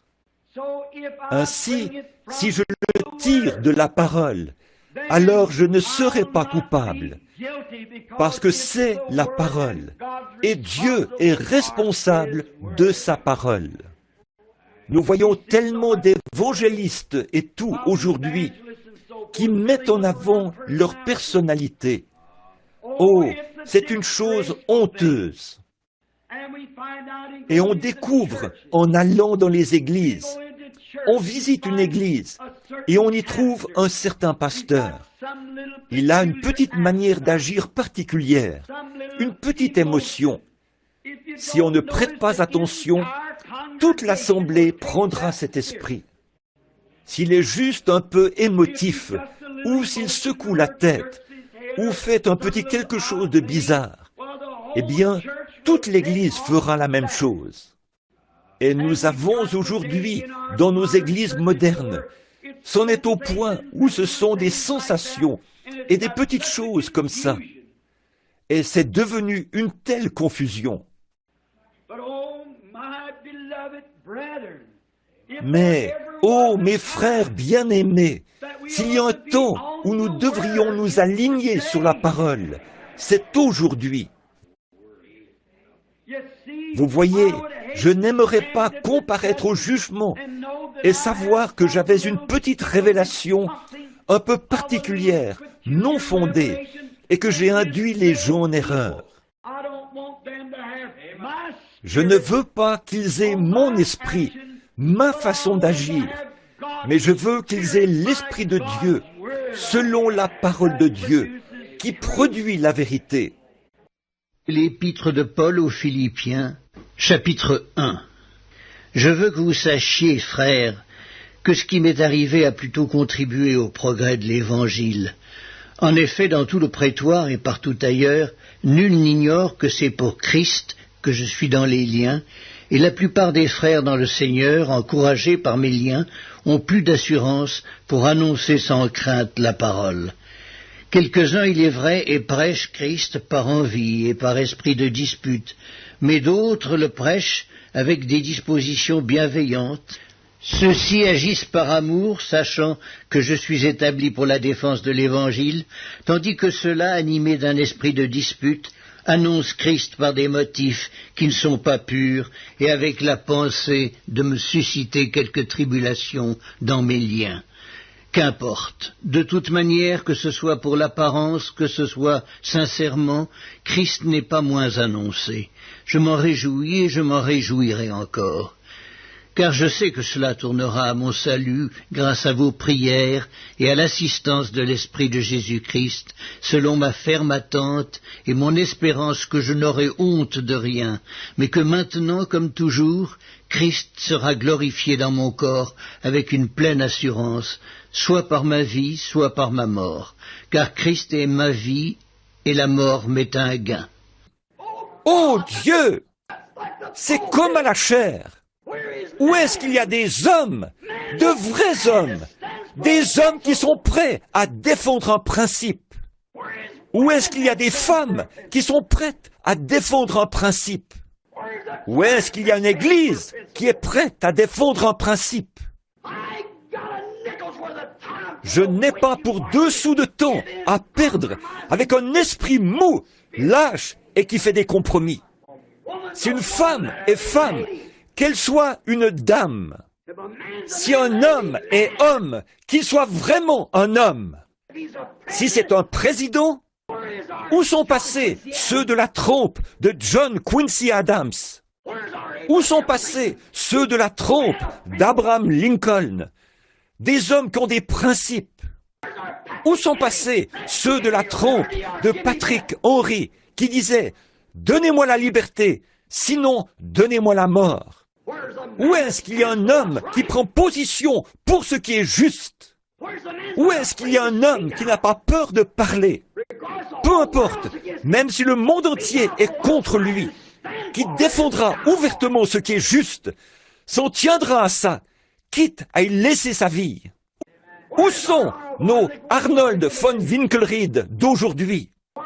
Où est-ce qu'on peut trouver un homme intègre? Où est-ce qu'on peut trouver un homme avec un bon esprit? Ils sont tellement lâches, tellement mous, qu'ils ne savent même pas ce qu'ils croient. Oh Dieu, que je puisse, en tant que prédicateur, défendre les principes d'un seul homme, la parole de Jésus-Christ. Car le ciel et la terre passeront, mais elle ne faillira jamais. Sur cette pierre, je bâtirai mon église. Les portes de l'enfer ne prévaudront pas contre elle. Mais s'il est utile pour mon œuvre que je vive dans la chair, je ne saurais dire ce que je dois préférer. Je suis pressé des 2 côtés. J'ai le désir de m'en aller et d'être avec Christ, ce qui de beaucoup est le meilleur, mais à cause de vous, il est plus nécessaire que je demeure dans la chair. Et je suis persuadé, je sais que je demeurerai et que je resterai avec vous tous pour votre avancement et pour votre joie dans la foi, afin que, par mon retour auprès de vous, vous ayez en moi un abondant sujet de vous glorifier en Jésus-Christ. Seulement, conduisez-vous d'une manière digne de l'évangile de Christ, afin que, soit que je vienne vous voir, soit que je reste absent, j'entende dire de vous que vous demeurez ferme dans un même esprit, combattant d'une même âme pour la foi de l'Évangile, sans vous laisser aucunement effrayer par les adversaires, ce qui est pour eux une preuve de perdition, mais pour vous de salut, et cela de la part de Dieu, car il vous a été fait la grâce, par rapport à Christ, non seulement de croire en lui, mais encore de souffrir pour lui, en soutenant le même combat que vous m'avez vu soutenir et que vous apprenez maintenant que je soutiens. Donc, nous sommes reconnaissants pour la lumière de l'Évangile. Et alors, bon, Jésus a dit, quand il était ici sur terre, « Ce que j'entends, je le dis ». Et maintenant, je vais prendre les 10 ou 15 prochaines minutes, juste avant d'aborder mon sujet, un sujet très court, et ensuite nous aurons la ligne de prière. J'en suis arrivé à un point de mon ministère où je dois dire quelque chose. Et Jésus l'a dit, ce qu'il entendait, c'est ce qu'il disait.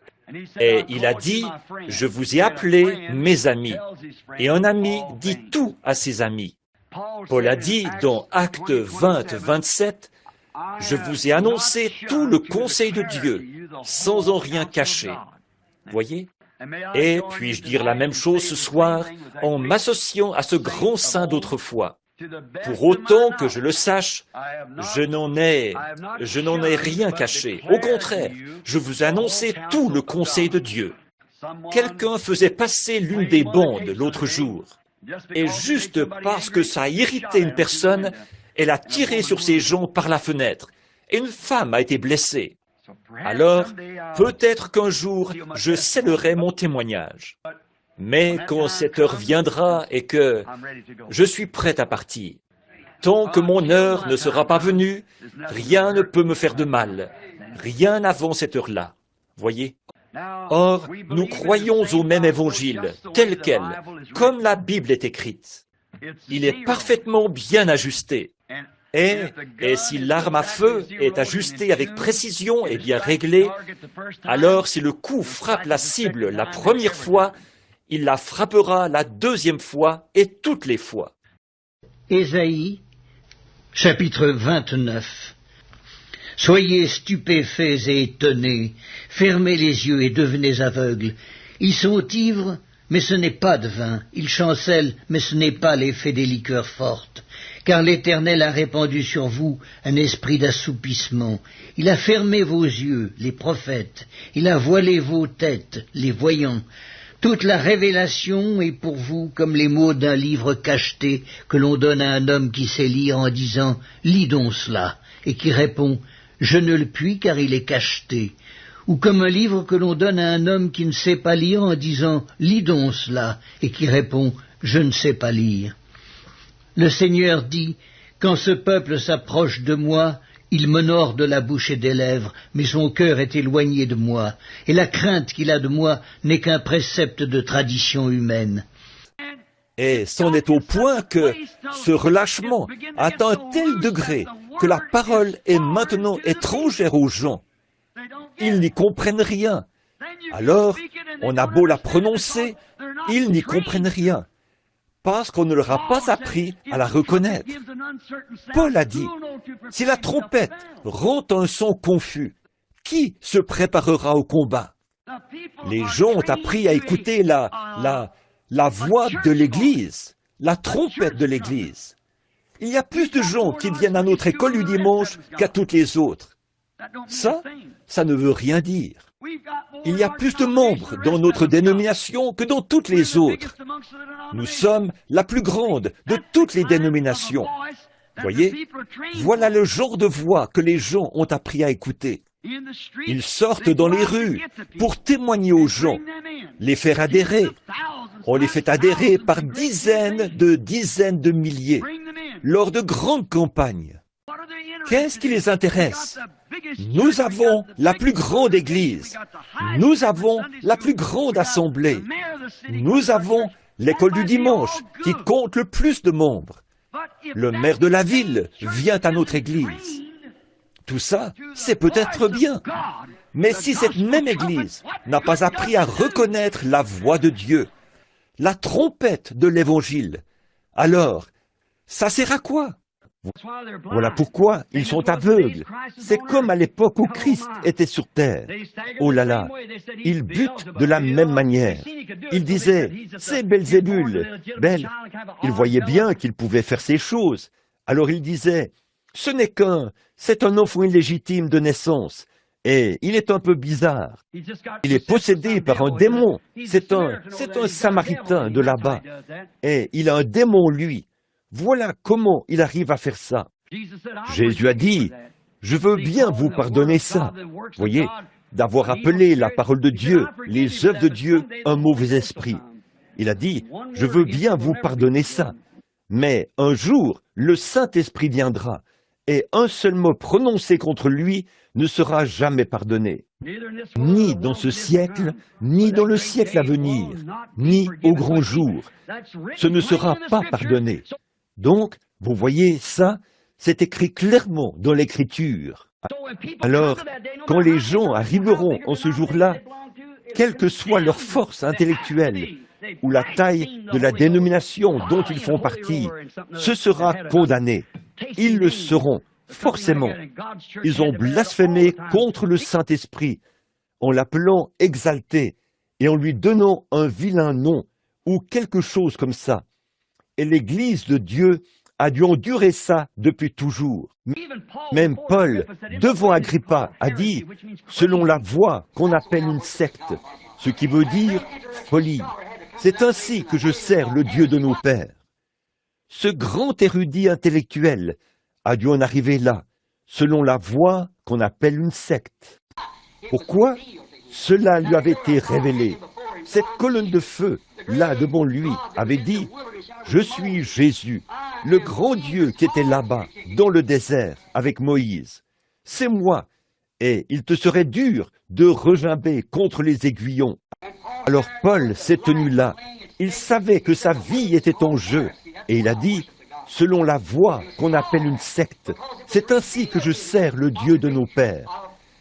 C'est comme ça qu'on appelait cette voie. En effet, cela lui avait été révélé, à lui, quelle était la grande vérité de Christ. Et aujourd'hui, les gens disent, c'est une dénomination. C'est Jésus-Christ, la nouvelle naissance, révélée en vous, de sorte qu'il a la prééminence, afin d'exprimer ses paroles. Et tout ce qu'il a promis pour ces derniers jours, il peut l'accomplir en agissant à travers son corps. Amen. C'est parfaitement la parole de Dieu manifestée. Remarquez, très bien. Maintenant, regardez bien ici. Matthieu 23, et à partir du verset 27. Malheur à vous, scribes. Maintenant, souvenez-vous, c'est à des hommes saints qu'il s'adresse là. Malheur à vous, scribes, et à vous, pharisiens hypocrites, parce que vous ressemblez à des sépulcres blanchis. Ça, ce sont des morts, voyez-vous? Des sépulcres blanchis qui paraissent beaux au dehors et qui, au dedans, sont pleins d'ossements de mort et de toute espèce d'impureté. Au dedans d'eux, il y a de l'hypocrisie, de l'envie et un esprit de dispute. Au dehors, je suis le docteur un tel. Vous, de même, au dehors, vous paraissez juste aux hommes. Regardez le conseil œcuménique et les pentecôtistes assis là. Mais au-dedans, vous êtes plein d'hypocrisie et d'iniquité. L'iniquité, qu'est-ce que c'est? Quelque chose que vous savez très bien être juste et que vous refusez de faire. Jésus, maintenant observez à quelle génération il applique ça. Malheur à vous, scribes et pharisiens hypocrites, parce que vous bâtissez les tombeaux des prophètes et ornez les sépulcres des justes. Voyez-vous? Oh, des prophètes. Et que vous dites, si nous avions vécu du temps de nos pères, nous ne nous serions pas joints à eux pour répandre le sang des prophètes. Nous aurions cru la parole du Seigneur si nous avions vécu en ce temps-là. Regardez bien, vous témoignez ainsi contre vous-même que vous êtes les fils de ceux qui ont tué les prophètes. Comblez donc la mesure de vos pères. C'est exactement ce qui est en train d'arriver. Maintenant, regardez bien ce qu'il dit ici. Serpents, race de vipères, comment échapperez-vous au châtiment de la gêne? Comment y échapperez-vous? Or, il s'adresse là à des ministres, voyez-vous. C'est vrai, à des hommes saints. Comment pouvez-vous rester là alors que vous savez que la Bible prédit et avertit ces gens de ne pas faire ces choses? Vous restez là à faire des compromis pour quelques infects dollars ou par esprit de popularité, pour qu'on vous passe la main dans le dos et qu'on vous appelle docteur. Comment pouvez-vous dire que vous aimez ces gens?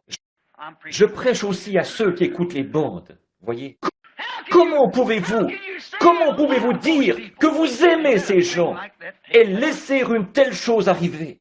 Voyez, vous pharisiens, aveugles, serpents, race de vipères, comment échapperez-vous au châtiment de la gêne? Alors que vous, comment un homme, aujourd'hui, qui sait que c'est mal de faire ces choses-là, comment peut-il rester là et, parce qu'il veut garder son assemblée, qu'il veut que sa dénomination prenne de l'extension, il n'en dira rien aux femmes et aux hommes? Comment échapperez-vous à la fureur de la gêne, alors qu'elle a été préparée pour vous? Comment y échapperez-vous? Voyez? Écoutez ceci. Qu'est-ce qui va arriver? C'est pourquoi, verset 34, « Voici, je vous enverrai des prophètes. Je le ferai dans les temps à venir. » Voilà de nouveau vos pharisiens. Voyez? Des sages, des scribes, vous tuerez et crucifierez les uns, Vous battrez de verge les autres dans vos synagogues, et vous les persécuterez de ville en ville. Il a prédit qu'il leur enverrait des prophètes qui auraient la parole du Seigneur. Et qu'est-ce qu'il leur ferait? La même chose que leur père, parce que c'est ce que vous êtes. Voyez-vous, les esprits ne meurent pas. Les hommes qui en sont possédés meurent, mais les esprits, eux, ne meurent pas. Il a dit, vous êtes les enfants, vous êtes ceux-là. Et remarquez bien ce qu'il en est de ces choses. Oh, comme saint Paul s'est tenu là. Voyez-vous qu'il était un prophète? Et il a condamné les femmes qui se coupaient les cheveux.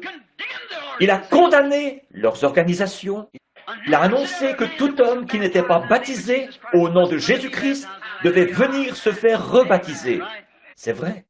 Aujourd'hui, ils font des compromis et ils cherchent à adoucir tout ça. Mais c'est qu'ils ne savent pas faire mieux. C'est pitoyable. Si l'heure est passée, permettez que je dise ceci.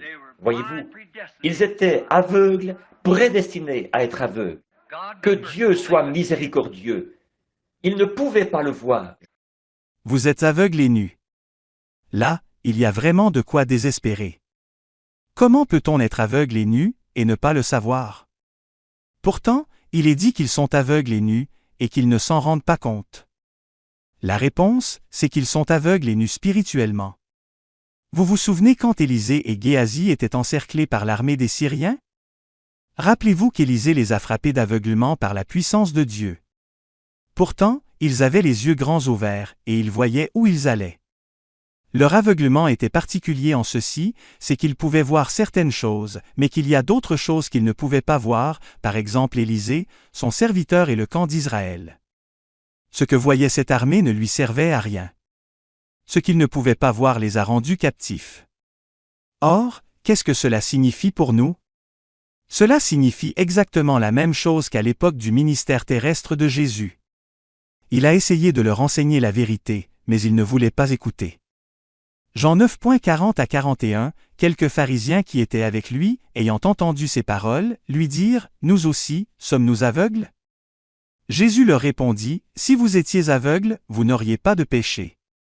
Mais maintenant vous dites, « Nous voyons. » C'est pour cela que votre péché subsiste. L'attitude de cet âge-ci est exactement la même qu'à cette époque-là. On a tout. On sait tout. On n'a pas à recevoir d'enseignement. Si quelqu'un soulève une vérité de la parole pour l'expliquer à un interlocuteur ayant une opinion opposée, cet interlocuteur n'écoutera pas du tout dans le but d'apprendre quelque chose, mais il n'écoutera que pour réfuter ce qu'on lui dit. Or, permettez-moi de poser une question toute simple. Un passage de l'Écriture peut-il s'opposer à un autre? La Bible se contredit-elle? Peut-il y avoir dans la Bible deux doctrines de vérité qui se contredisent ou disent le contraire l'une de l'autre? Non. Cela ne se peut pas. Et pourtant, combien de gens, parmi le peuple de Dieu, ont les yeux ouverts à cette vérité? Pas même 1% d'entre eux, pour autant que je sache, ont appris que toutes les Écritures sont données par Dieu et que toutes sont utiles pour enseigner, pour reprendre, pour corriger, etc. Si toutes les Écritures sont données ainsi, alors chaque verset s'imbriquera parfaitement dans l'ensemble si on lui en donne la possibilité. Mais pourtant, combien croient à l'élection par prédestination et à la réprobation qui mène à la destruction? Ceux qui n'y croient pas écouteront-ils? Pas du tout. Pourtant, ces deux choses sont dans la parole et on ne peut rien y changer. Mais ils ne veulent pas prendre le temps d'apprendre ces choses et de concilier la vérité de ces doctrines avec d'autres vérités qui semblent s'y opposer. Au lieu de cela, ils se bouchent les oreilles, grincent des dents et perdent tout. À la fin de cet âge, un prophète viendra, mais ils seront aveugles à tout ce qu'il fera et dira. Ils sont tellement convaincus qu'ils ont raison, et dans leur aveuglement, ils perdront tout. Matthieu, chapitre 23. Jérusalem, Jérusalem qui tue les prophètes et qui lapide ceux qui te sont envoyés. Combien de fois ai-je voulu rassembler tes enfants, comme une poule rassemble ses poussins sous ses ailes, et vous ne l'avez pas voulu. Voici, votre maison vous sera laissée déserte, car, je vous le dis, vous ne me verrez plus désormais jusqu'à ce que vous disiez « Béni soit celui qui vient au nom du Seigneur ». Jésus a dit, Vous êtes aveugles, vous, scribes et pharisiens, aveugles, hypocrites, alors que vous lisez la même parole que tous les autres ont lue, et vous venez me condamner. Je suis exactement ce que la parole avait annoncé pour aujourd'hui. Je devais être le messager pour aujourd'hui. Je suis le Messie. C'est ce qu'il a dit, carrément. Je suis le Messie. Ne l'ai-je pas prouvé? Si je n'ai pas fait ce qui était écrit à mon sujet, alors condamnez-moi. Et vous, pharisiens aveugles, vous conduisez vos gens dans un tel égarement. Vous y envoyez tout le groupe. Il a dit, eh bien, l'aveugle conduit l'aveugle. Il a dit, vous dites, oh, si nous avions vécu du temps de Saint Paul, oui, j'aurais pris parti pour Saint Paul. Les Actes des Apôtres, chapitre 24. 5 jours après arriva le souverain sacrificateur Ananias avec des anciens et un orateur nommé Tertulle. Ils portèrent plainte au gouverneur contre Paul. Paul fut appelé et Tertulle se mit à l'accuser en ces termes. « Très excellent Félix, tu nous fais jouir d'une paix profonde, et cette nation a obtenu de salutaires réformes par tes soins prévoyants. C'est ce que nous reconnaissons en tout et partout avec une entière gratitude. Mais pour ne pas te retenir davantage, je te prie d'écouter dans ta bonté ce que nous avons à dire en peu de mots. Nous avons trouvé cet homme qui est une peste, qui excite des divisions parmi tous les Juifs du monde, qui est chef de la secte des Nazaréens, et qui même a tenté de profaner le temple. Et nous l'avons arrêté. Nous avons voulu le juger selon notre loi, mais le tribun Lysias, étant survenu, l'a arraché de nos mains avec une grande violence, en ordonnant à ses accusateurs de venir devant toi. Tu pourras toi-même, en l'interrogeant, apprendre de lui tout ce dont nous l'accusons. » Les Juifs se joignirent à l'accusation, soutenant que les choses étaient ainsi. Après que le gouverneur lui eut fait signe de parler, Paul répondit, « Sachant que depuis plusieurs années tu es juge de cette nation, c'est avec confiance que je prends la parole pour défendre ma cause. Il n'y a pas plus de 12 jours, tu peux t'en assurer, que je suis monté à Jérusalem pour adorer. On ne m'a trouvé ni dans le temple, ni dans les synagogues, ni dans la ville, disputant avec quelqu'un ou provoquant un rassemblement séditieux de la foule. Et il ne saurait prouver ce dont il m'accuse maintenant. Je t'avoue bien que je sers le Dieu de mes pères, selon la voie qu'ils appellent une secte, croyant tout ce qui est écrit dans la loi et dans les prophètes, et ayant en Dieu cette espérance, comme ils l'ont eux-mêmes, qu'il y aura une résurrection des justes et des injustes. C'est pourquoi je m'efforce d'avoir constamment une conscience sans reproche devant Dieu et devant les hommes. Après une absence de plusieurs années, je suis venu pour faire des aumônes à ma nation et pour présenter des offrandes. C'est alors que quelques Juifs d'Asie m'ont trouvé purifié dans le temple, sans attroupement ni tumulte. C'était à eux de paraître en ta présence et de se porter accusateurs s'ils avaient quelque chose contre moi. Ou bien que ceux-ci déclarent de quel crime ils m'ont trouvé coupable lorsque j'ai comparu devant le Sanhédrin, à moins que ce ne soit uniquement de ce cri que j'ai fait entendre au milieu d'eux. C'est à cause de la résurrection des morts que je suis aujourd'hui mis en jugement devant vous. » Félix, qui savait assez exactement ce qui concernait cette doctrine, les ajourna en disant « Quand le tribun Lysias sera venu, j'examinerai votre affaire. » Et il donna l'ordre au centenier de garder Paul en lui laissant une certaine liberté et en n'empêchant aucun des siens de lui rendre des services. Hypocrite que vous êtes, voyez, pourquoi ne prenez-vous pas parti pour sa doctrine?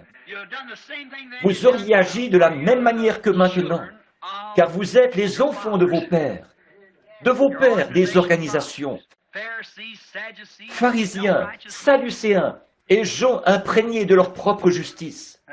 C'est ça, oui.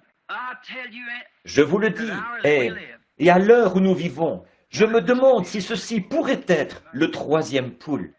Maintenant, un instant, voyez-vous, Jésus a dit, ceux de cette espèce subissent une condamnation plus sévère.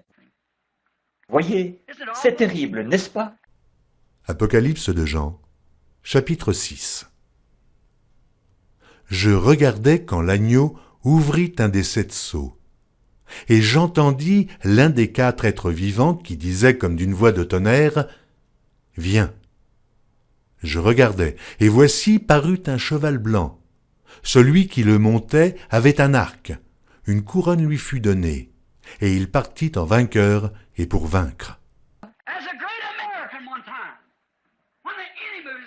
C'est comme ce grand Américain, une fois, au moment où l'ennemi était sur le point de s'emparer du pays. Cet homme, à minuit, il a sauté sur un cheval et il a descendu la route en criant « L'ennemi arrive !» C'était Paul Revere. Moi aussi, je suis américain et je viens à minuit, non pas dire que l'ennemi arrive, mais qu'il est ici. Il n'arrive pas, il est déjà ici. Il a déjà vaincu. J'ai bien peur que ce soit fini. En vainqueur, maintenant à minuit. Le Dieu de ce monde d'aujourd'hui, la personne vénérée de ce monde d'aujourd'hui, c'est Satan. Adore Satan sans le savoir. Mais c'est Satan qui se fait passer pour l'Église. Voyez-vous, pour l'Église. Ils adorent Satan en pensant qu'ils adorent Dieu à travers l'Église. Mais c'est la façon dont Satan s'y est pris.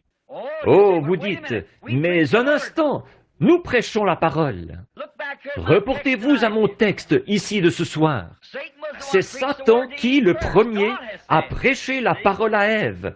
Dieu a dit, voyez-vous, c'est de donner une interprétation fausse de la partie de l'Écriture qui s'applique au jour actuel. Il vous dira que tout ce que Jésus a fait, c'était parfait. Il vous dira que tout ce que Moïse a fait, c'était parfait. Mais que quand on vient aux promesses qu'ils ont données pour ce jour-ci, alors là, ça s'appliquait à un autre âge. Tout ce qu'il a à faire, c'est ça, voyez-vous, c'est d'amener les gens à le croire de cette façon-là. C'est tout. En effet, vous ne pouvez pas en retrancher une seule parole, ni y ajouter une seule parole. Mais c'est ce qu'il fait. Les gens, sans savoir, adorent Satan en pensant adorer Dieu. Nous avons été prévenus de ça par prophétie dans 2 Thessaloniciens. Lisons-le donc. C'est 2 Thessaloniciens, chapitre 2. Prenons-le donc un instant, si je peux le trouver tout de suite. J'aimerais le lire. Je crois que c'est bien 2 Thessaloniciens. J'ai le passage de l'Écriture ici, dans 2. Pour ce qui concerne l'avènement du Seigneur Jésus et la réunion avec lui, nous vous prions, frères. Bon, voyez-vous, l'avènement du Seigneur et la réunion avec lui. Donc Dieu réunira son peuple avec lui dans les derniers jours. La réunion des gens avec le Seigneur, pas avec l'Église, avec le Seigneur. La réunion avec lui. De ne pas vous laisser facilement ébranler dans votre bon sens et troubler.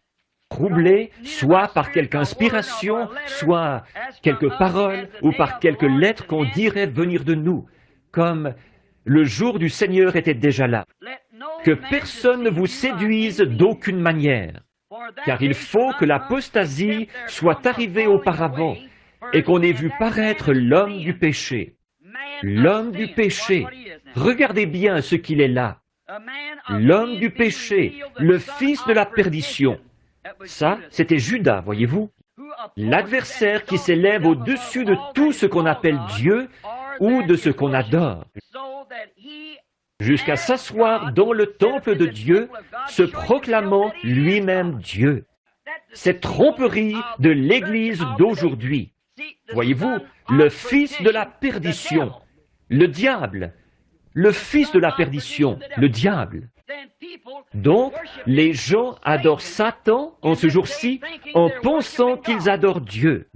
Mais ils l'adorent à travers un credo. Des dénominations faites de main d'homme et des credos qui ont fini par entraîner les gens dans la plus grande tromperie que le monde ait jamais connue. Peu importe combien la parole de Dieu, promise pour ce jour-ci, est prêchée et confirmée, ils refusent quand même d'y croire. Ils refusent d'y croire. Pourquoi donc? Nous nous demandons pourquoi. Pourquoi est-ce? Pourquoi refuse-t-il d'y croire? Dieu avait dit qu'il ferait une certaine chose, et il l'a fait. Et même là, ils s'en détournent et la rejettent. Tout comme Ève, elle savait que ce que Dieu avait dit, Dieu le ferait. Mais elle s'en est détournée pour écouter ce qu'il avait à dire. Souvenez-vous-en, dans les autres âges, ça a toujours été la même chose. Dans chaque âge, ça a toujours été. Satan cherche à pervertir cette parole en la présentant aux gens de façon à ce qu'ils voient un autre âge. Regardez, quand Jésus est venu, voyez-vous, Satan était installé dans ce groupe de docteurs juifs, de rabbins et de sacrificateurs. Il essayait de leur dire qu'il fallait observer la loi de Moïse, alors que la parole elle-même déclarait que ce jour-là, le Fils de l'homme allait être révélé. Voyez-vous, il allait se révéler. Alors, leurs efforts tendaient vers ça, pourvu qu'ils gardent les gens religieux et assujettis à la loi de Moïse. Vous voyez ce qu'il a fait? Il essayait de leur dire, cette partie de la parole est tout à fait exacte, mais ce n'est pas cet homme, ce n'est pas la bonne personne. Vous voyez comme il est trompeur? C'est vraiment ce jour de grande tromperie. Ça a toujours été, et c'est pareil maintenant. Satan établit son royaume sur la terre. C'est précisément pour ça qu'il agit ainsi. C'est parce qu'il veut établir son propre royaume. Tel un homme d'affaires qui n'est pas chrétien, il va prendre tous les moyens possibles pour vous faire voir une chose de travers. S'il poursuit un but et qu'il a avantage à vous faire agir ainsi, à vous faire voir la chose comme ça, il vous présentera tout ce qu'il peut et vous empêchera de voir la vérité là-dessus, parce qu'il ne pense qu'à lui-même. Peu lui importe combien il peut mentir, tricher et quoi encore, il a un avantage à en retirer. Et c'est pour ça que Satan a agi ainsi. Et pour arriver à ses fins, il s'est servi du ministère, comme Dieu l'avait promis. Or, c'est par une séduction religieuse qu'il a commencé en Éden. Et depuis, il a toujours continué comme ça. L'autre jour, un homme me disait, « Je trouve que vous êtes vraiment un brave homme, Monsieur Branham, mais je crois que vous êtes sincèrement dans l'erreur.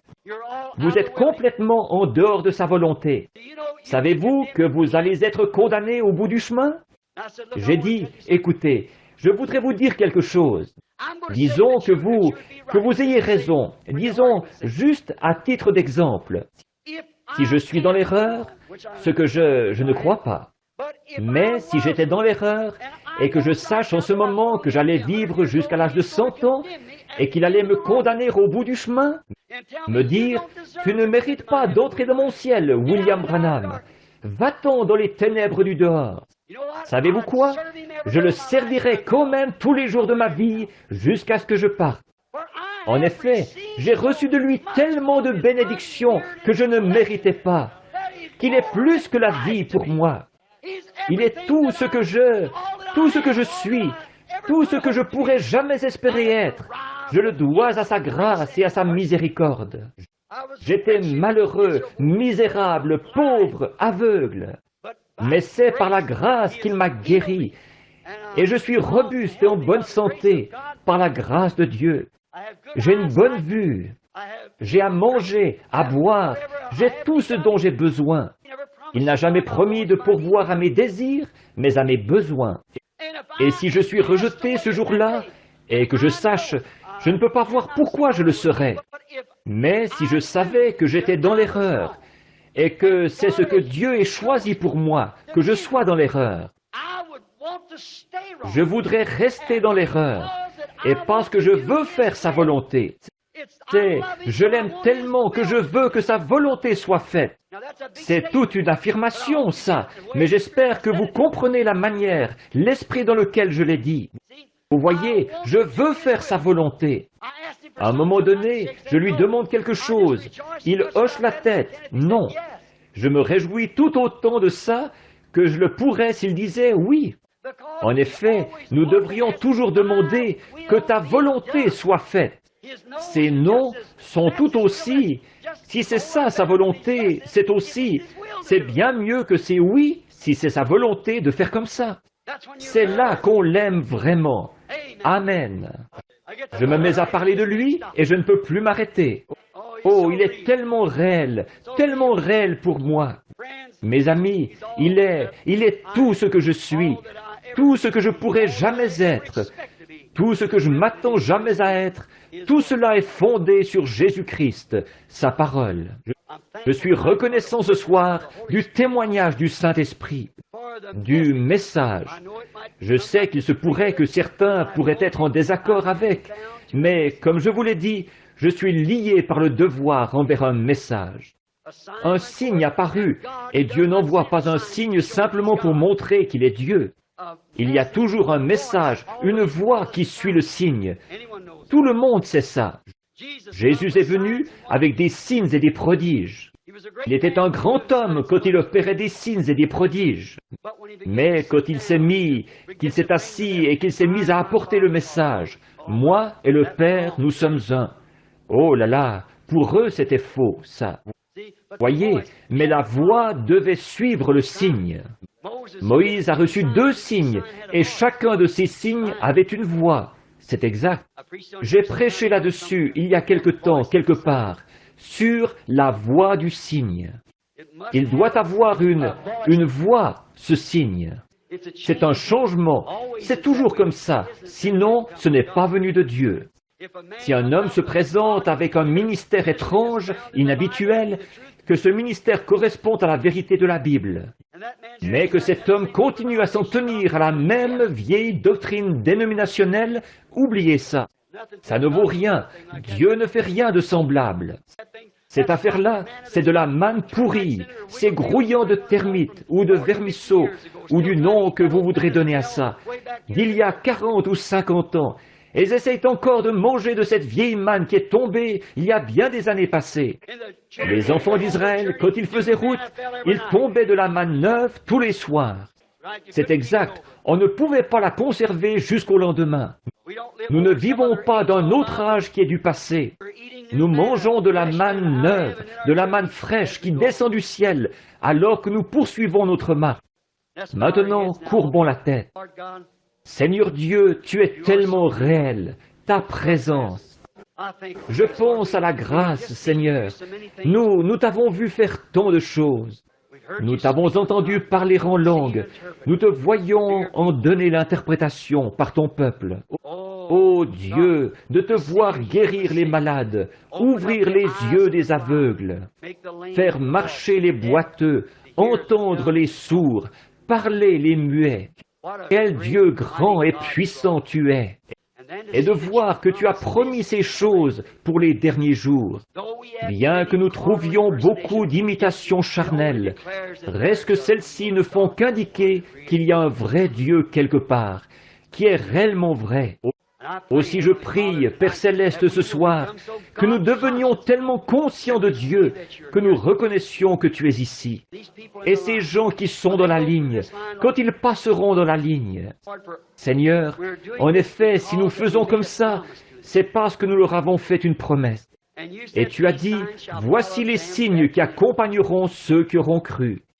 Il y a des frères dans le ministère qui sont debout ici, des hommes que tu as choisis avant la fondation du monde, pour qu'ils soient ce qu'ils sont ce soir.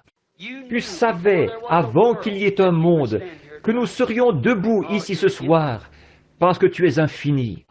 Alors nous prions, Père Céleste, ce soir, que ces gens qui sont malades, infirmes, aveugles, boiteux, accablés par le cancer ou quoi que ce soit, quand ils passeront dans cette ligne, qu'ils prennent conscience du fait que le Dieu même qui connaît le secret du cœur les guérira, s'ils veulent seulement l'accepter, seulement regarder et comprendre.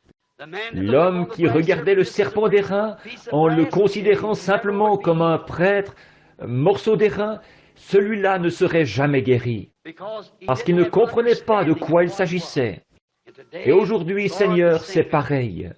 S'ils regardent un don en considérant qu'il pourrait peut-être les aider, ils ne comprennent pas. C'est seulement une confirmation de la présence de Dieu qui est ici pour guérir. Accorde-le, Père, que ce soit fait au nom de Jésus. Amen.